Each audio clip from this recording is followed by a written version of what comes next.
Vamos pegar aqui dois tipos de adubos diferentes, tá? Vamos pegar aqui um esterco de aves, ó. Esterco de aves, que tem uma relação CN baixa. Eu vou explicar ainda o que é essa relação CN.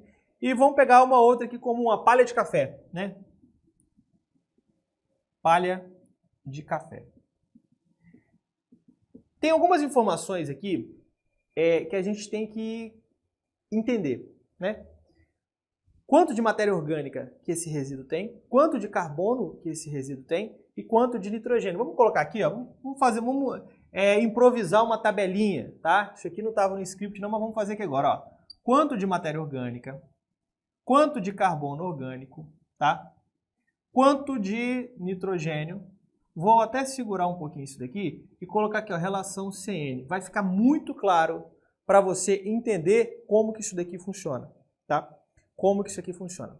Vamos lá. Esterco de aves, pessoal, se vocês pegar um esterco de aves e fizer dele ali uma análise química, você vai ver que ele tem aqui aproximadamente 51,5. Aqui tá tudo em porcentagem, tá, pessoal? Porque eu não vou conseguir colocar tudo aqui, mas tá tudo em porcentagem isso daqui, beleza? 51,5% de matéria orgânica. De carbono orgânico, se a gente for verificar o carbono orgânico de um esterco de aves, por exemplo, né, de forma geral, ele vai ter aí aproximadamente 30% de carbono orgânico e de nitrogênio aproximadamente 3,2, né? Você pega ali 3, né, mais ou menos 3, né? A gente deixa uma média de 3. Então veja, um esterco de aves, presta atenção aqui, ó, que é isso aqui que vai fazer a diferença. Ele tem 51,5% de matéria orgânica, 30% de carbono orgânico e 3% de nitrogênio. Vamos arredondar aqui para ficar mais fácil, tá bom? Como que eu sei a relação carbono-nitrogênio? Eu pego o carbono e divido pelo nitrogênio, né? Então, você vai pegar esse daqui, 30 dividido por 3, 9, né? É isso, né? Isso aí. Você pega 30, divide por 3, relação CN, 9. Tudo bem? Vamos calcular aqui a matéria orgânica primeiro também aqui, ó.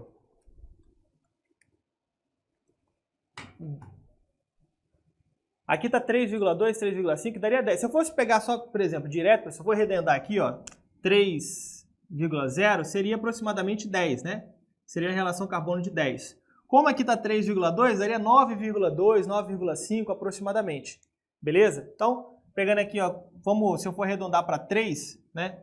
Por que eu falo arredondar para 3, pessoal? Porque vocês vão pegar ali um esterco de frango, por exemplo, ele vai ter ali 3,5 de nitrogênio, né? Alguns vão ter 3,2, 3,3, 3, porque depende muito de como que foi aqui, né? Normalmente, quando a gente pega uma relação CN de uma cama de frango, ela vai estar ali 9, né? Aproximadamente entre 9 e 10. O que isso daqui, pessoal, significa na prática? O que isso daqui significa na prática, tá? Eu peguei aqui, já diminui matéria orgânica, daqui a pouco eu vou mostrar para vocês como isso daqui funciona, tá? O que isso significa na prática? Quando o micro-organismo ele vai decompor essa matéria orgânica, porque veja, aplicar apenas a esterco de aves, esse resíduo orgânico no solo, ele não quer dizer muita coisa.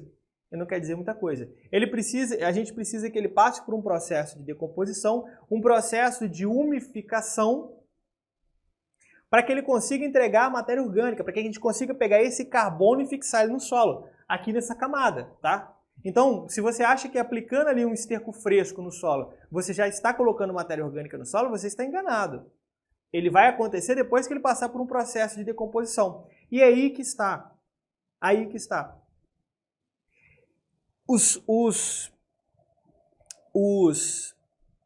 Esses micro-organismos que vão decompor esses estercos, enfim, esses resíduos orgânicos de forma geral, eles vão utilizar carbono e nitrogênio, principalmente, como fonte de energia. Então é como se eu dissesse o seguinte, olha, a cada 10 carbono que ele consome 1 nitrogênio. Então a cada 10 que ele consome 1 nitrogênio. Cada 10 que ele consome 1 nitrogênio. Então, substâncias que têm até muito nitrogênio vão ser decompostas mais rápido. Por exemplo, vamos pegar aqui a palha de café, né? A palha de café ela já tem um teor de matéria orgânica maior, próximo ali de 90, 92%, 90%, 91%. Vamos colocar aqui 90%. Vou arredondar aqui para ficar mais fácil depois ali os cálculos, tá? Se a gente pega, por exemplo, o carbono orgânico, vai estar aqui 51, 52. Vamos colocar 51% de carbono orgânico. E aí a gente pega nitrogênio, 0,6% de nitrogênio, ok? 0,6% de nitrogênio. Percebe que a gente tem uma diferença muito grande entre carbono e nitrogênio. Se eu pegar aqui, por exemplo, 51 dividido por 0,6, eu vou ter aqui cerca de 85, a relação CN 85, ó, 85. Deixa eu até apagar esse 9 que está aqui, porque quem está chegando agora vai acabar se confundindo, né? Vai acabar se confundindo. Coloquei 10, eu tinha colocado 9 primeiro, porque aqui seria 3,2, 3,3, então a gente arredondaria para 9. Mas se eu for utilizar 3% de nitrogênio, então vai ficar 10, tá bom? Beleza, então 85 de relação CN. Perceba que essa relação é muito alta, eu tenho muito carbono para pouco nitrogênio, entende? Então isso significa que esse resíduo orgânico aqui, ele demora para poder se decompor. Diferente de um esterco de aves. Um esterco de aves vai se decompor mais rápido porque a sua relação CN ela é muito menor. Então, ou seja, se eu estou falando que a cada 10 carbono eu consumo 1 nitrogênio, poxa, olha só, eu tenho aqui 0,6 apenas, ele vai consumir 10 carbono aqui e pronto, acabou o nitrogênio. Se acabou o nitrogênio, cessa então o processo de decomposição. É por isso que quando eu adiciono, por exemplo, um resíduo orgânico que tem uma relação CN muito alta, ou seja, tem muito carbono para pouco nitrogênio, ele demora para se decompor. Inclusive, para poder acelerar esse processo de decomposição, às vezes os micro-organismos que estão aqui vão consumir o carbono que está no resíduo, aqui na palha de café ou outro resíduo, por exemplo, né, uma palha, enfim, né, um bagaço de cana, palha de trigo, um capim que seja, né, um capim de Araguá, por exemplo, que tem sido muito utilizado, né, ele vai consumir o carbono, vai consumir esse nitrogênio que está aqui, vai acabar o nitrogênio. O que ele vai ter que fazer? Vai ter que consumir no solo. Vai ter que consumir no solo. Entende? Então é por isso que a gente às vezes vai ter que alternar aqui a utilização. Não posso apenas utilizar palha. É importante que eu utilize também alguns resíduos com relação CN mais baixa. Quer ver um exemplo que fica muito claro, tá? Muito claro de como isso aqui funciona, a relação CN? Já viram quando, por exemplo, você pega ali numa matinha ali, aí você foi lá, cortou uma árvore, cortou um caule ou um galho, por exemplo, um galho mais grosso, ele caiu ali no solo, beleza, caiu ali no solo. Aí o que acontece? Ele passou vários dias, meses ali, aí você chegou ali naquele caule que está ali no solo, parte de cima dele está intacta, assim, só secou, né? Ele estava mais verde, agora ele só secou. Só que quando você olha na parte de baixo, você vira ele, a parte de baixo está em decomposição. Por que isso? Porque veja, aquele caule, ele é carbono puro, quase nada de nitrogênio. Então a parte de cima não tem como se decompor. Né? Como que ela vai entrar em decomposição? Não tem nitrogênio disponível para os micro-organismos consumirem. Só que o que acontece? Aqueles micro-organismos estão ali em contato com ele na parte inferior. Ele está ali na parte inferior, ele começa a decompor.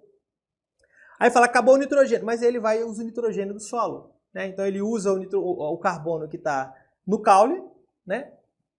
Ele usa o nitrogênio que está no solo. Então por isso que a parte de baixo entra em decomposição e a parte de cima não. Né?